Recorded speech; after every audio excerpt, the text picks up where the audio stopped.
വിഷു സ്പെഷ്യലായിട്ടുള്ള ഉണ്ണിയപ്പമാണ് ഇന്നത്തെ എൻ്റെ റെസിപ്പി. കണ്ടില്ലേ, നല്ല ട്രഡീഷണൽ രീതിയിലുള്ള അരിയൊക്കെ അരച്ചിട്ട് നമ്മൾ എങ്ങനെയാണ് ഉണ്ണിയപ്പം ഉണ്ടാക്കുന്നത്, നല്ല പുറത്ത് നല്ല ക്രിസ്പിയും അകത്ത് നല്ല സോഫ്റ്റുമായിട്ടുള്ള നല്ല അടിപൊളിയായിട്ടുള്ള ഒരു ഉണ്ണിയപ്പമാണ് ഇന്ന് ഉണ്ടാക്കിയിരിക്കുന്നത്. അപ്പോൾ നമുക്ക് ഈ ഒരു റെസിപ്പി എങ്ങനെയാണ് ഉണ്ടാക്കുന്നതെന്ന് നോക്കിയിട്ട് വരാം.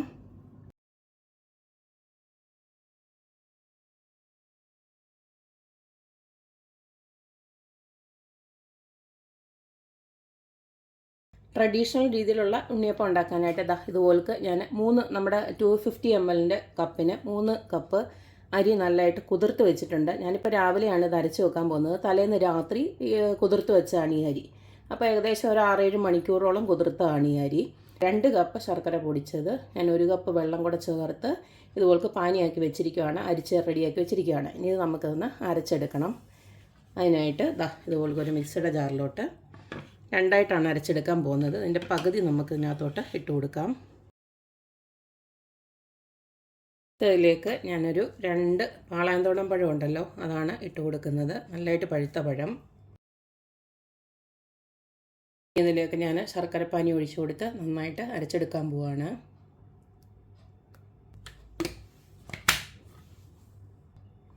ഒന്ന് 2 തവണ അരി ഒന്ന് അരച്ചെടുത്തതിന് ശേഷം ഇതിനകത്തേക്ക് ഞാൻ ഒരു 1/2 കപ്പ് മൈദ ഇട്ട് കൊടുക്കുകയാണ്. ടോട്ടൽ 1 കപ്പാണ് എടുത്തേക്കുന്നത്. ഇപ്പോൾ ഇത് 1/2 കപ്പ് ഇട്ട് കൊടുക്കുകയാണ്. ഞാൻ അടുത്ത ബാച്ചിൽ 1/2 കപ്പ് ഇട്ട് കൊടുക്കാം. അപ്പോൾ ഇതിനി ഒന്നുകൂടെ നന്നായിട്ടൊന്ന് അരച്ചെടുക്കാം. അപ്പോൾ നന്നായിട്ട് ഞാൻ അരച്ചെടുത്തിട്ടുണ്ട്. ഇനി ഇതിലേക്ക് പകർത്തി വെക്കാം. അടുത്തത് നമുക്കിതുപോലെ അരച്ചെടുക്കാം ബാക്കിയൂടെ.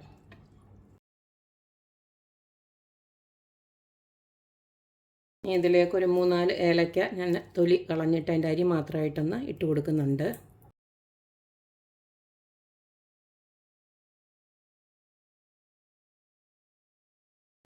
രണ്ടാമത്തെ ബാച്ച് നന്നായിട്ട് അരച്ചെടുത്തിട്ടുണ്ട്. ഇതുപോലക്ക് ഒഴിച്ചു കൊടുക്കുകയാണ്. ഇതൊരു മിനിമം ഒരു 5-6 മണിക്കൂറെങ്കിലും ഇത് നന്നായിട്ടൊന്ന് കുതിർന്ന് വരണം. കാരണം എന്ന് വെച്ച് കഴിഞ്ഞാൽ നമ്മൾ ഇതിനകത്ത് സോഡാപ്പൊടിയൊന്നും ചേർക്കുന്നില്ല. അപ്പോൾ ഇത് നന്നായിട്ടൊന്ന് കലക്കി വെക്കണം. ഇനി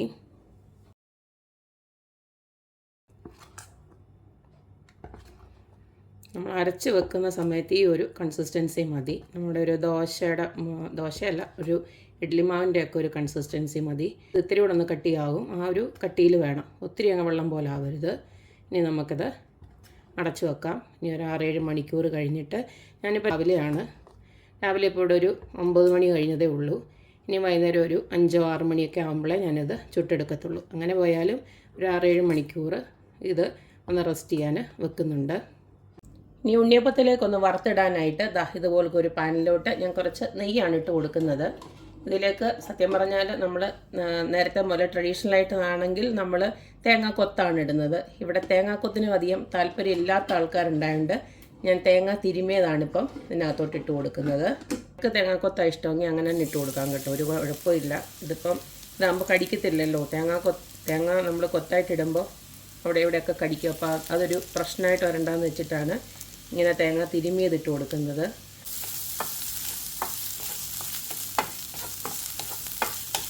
തേങ്ങ ഇതുപോൽക്കൊന്ന് മൂത്ത് വരുന്നുണ്ട്. നമുക്കിതിലേക്ക് കുറച്ച് കറുത്ത എള്ള ഒന്നോട്ട് ഇട്ട് കൊടുക്കാം.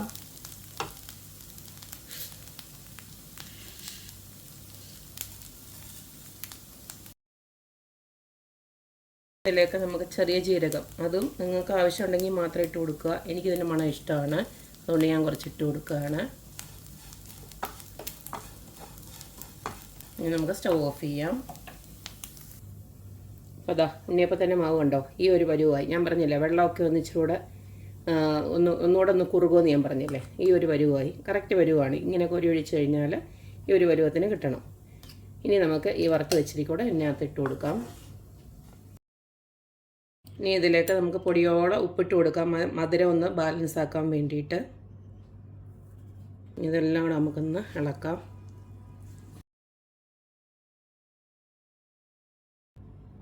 അപ്പം നമ്മുടെ ഉണ്ണിയപ്പത്തിൻ്റെ ബാറ്റർ ഇവിടെ റെഡി ആയിട്ടുണ്ട്. ഇനി നമുക്കിത് ചുട്ടെടുക്കാം. ഇതിപ്പോൾ ഞാൻ നേരത്തെ പറഞ്ഞ പോലെ തന്നെ ഒരു 9 മണിയൊക്കെ ആയപ്പോഴാണ് ഞാൻ അരച്ച് വെച്ചത്. ഇപ്പം വൈകുന്നേരം ഒരു 5:30 ആയിട്ടുണ്ട്. അപ്പോൾ അത്രയും നേരം ഇരുന്നുകൊണ്ടാണ് ഇതിങ്ങനെ നന്നായിട്ട് ഇത് പൊങ്ങി വന്നത്.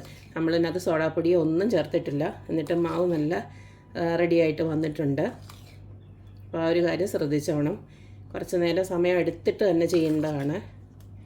പിന്നെ നമ്മൾ അരിപ്പൊടിയിലും ചെയ്തിട്ടുണ്ട്, അത് നന്നായിട്ട് തന്നെ വരുന്നുണ്ട്. പക്ഷേ അത് വേഗത്തിലുള്ള പ്രോസസ്സാണ്. അതിൻ്റെ വീഡിയോയുടെ ലിങ്ക് ഞാൻ ഇട്ടേക്കാം. അപ്പോൾ നമ്മുടെ ഉണ്ണിയപ്പം ചുട്ടെടുക്കാനായിട്ട് നോൺ സ്റ്റിക്ക് പാനിലോട്ട് ഞാൻ നമ്മുടെ സൺഫ്ലവർ ഓയിലും കുറച്ച് നെയ്യൂടെ ചേർത്തിട്ട് മിക്സ് ചെയ്തിട്ടാണ് ഒഴിച്ചു കൊടുത്തിരിക്കുന്നത്. നിങ്ങൾക്ക് വെളിച്ചെണ്ണ വേണമെങ്കിലും ഇത് ഉണ്ടാക്കിയെടുക്കാം, കുഴപ്പമൊന്നുമില്ല. ഇനിയിപ്പം നമുക്ക് എണ്ണ ജസ്റ്റ് ഒന്ന് ചൂടായി കഴിയുമ്പോൾ നമുക്ക് മാവ് ഇതിനകത്തോട്ട് ഒഴിച്ചു കൊടുക്കാം. മാവെല്ലാം കൂടെ ഇതുപോലൊരു ഒരു ഗ്ലാസ്സിനകത്തോട്ട് ഞാൻ എടുത്തിട്ടുണ്ട് ഒഴിക്കാനുള്ള സൗകര്യത്തിന്.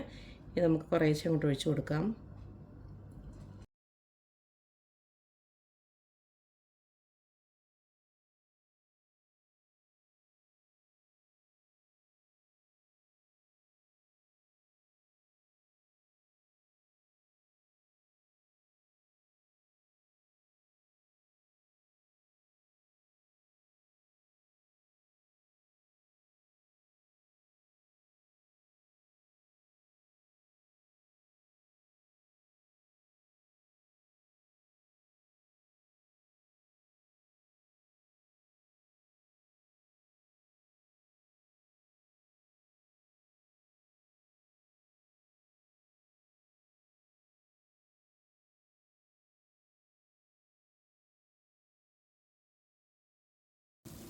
അപ്പോൾ കണ്ടല്ലോ, ഇത്രയേ ഉള്ളൂ നമ്മുടെ അടിപൊളിയായിട്ടുള്ള ട്രഡീഷണൽ രീതിയിലുള്ള അരി അരച്ചിട്ടുള്ള ഉണ്ണിയപ്പം ഇവിടെ ഇതുപോലൊക്കെ റെഡി ആയിക്കൊണ്ടിരിക്കുകയാണ്. കണ്ടില്ലേ, ഇത്രയേ ഉള്ളൂ പണി. കുറച്ചൊന്ന് മെനക്കെടണമെന്നേ ഉള്ളൂ. നല്ല രീതിയിൽ തന്നെ ഇതുണ്ടാക്കിയെടുക്കാൻ പറ്റും. പ്രത്യേകിച്ച് വേറെ കുഴപ്പങ്ങളൊന്നുമില്ല. ഇൻ കേസ് നിങ്ങൾക്ക് അരയ്ക്കുമ്പോൾ ഇത്തിരി വെള്ളം കൂടി പോയി കഴിഞ്ഞാൽ ഇത്തിരി കൂടെ ഒരു മൈദയൊക്കെ ഒന്ന് ഇട്ട് കൊടുത്തേച്ചാൽ മതി. ആ ഒരു കൺസിസ്റ്റൻസി കറക്റ്റ് ആയിരിക്കണം, അത്രയേ ഉള്ളൂ. അത് മാത്രം ശ്രദ്ധിച്ചാൽ മതി. അപ്പോൾ എല്ലാവരും ഇതുപോലൊക്കെ ഉണ്ടാക്കി നോക്കുക. ഇനിയിപ്പോൾ വിഷുവൊക്കെ വരുന്നുണ്ടല്ലോ, അപ്പോൾ ഒക്കെ ഈ ഉണ്ണിയപ്പമൊക്കെ എല്ലാവരും ഉണ്ടാക്കുന്നതായിരിക്കുമല്ലോ. അപ്പോൾ എല്ലാവരും ഇതുപോലൊക്കെ ഒന്ന് ട്രൈ ചെയ്ത് നോക്കുക. പിന്നെ ഞാൻ നേരത്തെ പറഞ്ഞ പോലെ തന്നെ അരിപ്പൊടി വെച്ചിട്ടും നമുക്കിതുപോലെ തന്നെ പെർഫെക്റ്റ് ആയിട്ടുള്ള ഉണ്ണിയപ്പം ഉണ്ടാക്കിയെടുക്കാം. അതാകുമ്പോൾ ഇത്രയും പാടില്ല, എളുപ്പമാണ്. ഇൻസ്റ്റൻറ്റ് ഉണ്ണിയപ്പമാണല്ലോ അത്. അപ്പം അതിൻ്റെ ലിങ്ക് ഞാൻ എന്തായാലും ഡിസ്ക്രിപ്ഷനിൽ കൊടുത്തിരിക്കാം. എന്തായാലും എല്ലാവരും ഇതുപോലൊക്കെ ഉണ്ടാക്കി നോക്കുക, അഭിപ്രായങ്ങൾ അറിയിക്കുക. അപ്പോൾ എപ്പോഴും പറയുന്ന പോലെ തന്നെ എൻ്റെ റെസിപ്പീസ് ഇഷ്ടമുള്ള എല്ലാവരും please like, share and subscribe. അപ്പോൾ ഇനി ഒരു അടിപൊളി വീഡിയോ ആയിട്ട് വരുന്നവരേക്കും ബൈ.